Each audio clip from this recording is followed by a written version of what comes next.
How to create HDR effects in Photoleap. First of all, open the Photoleap app and wait for it to fully load.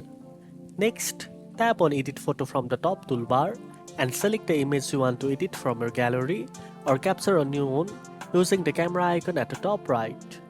Once your image opens in the editing workspace, tap on the Adjust tool from the bottom toolbar.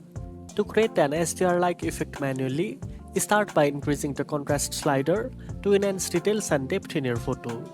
Then, reduce the highlight slider slightly to recover details in bright areas. Lift the shadow slider to bring out more detail in the darkest parts of the image. You can also adjust the saturation slider to enrich the colors without making them look unnatural.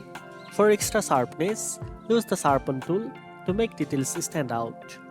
Take your time tweaking these sliders until you achieve a balanced and vibrant look similar to an HDR effect.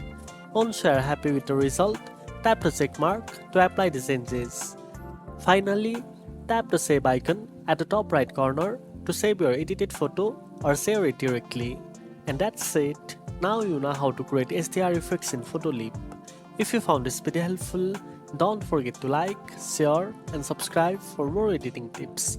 Thanks for watching and I'll see you in the next one.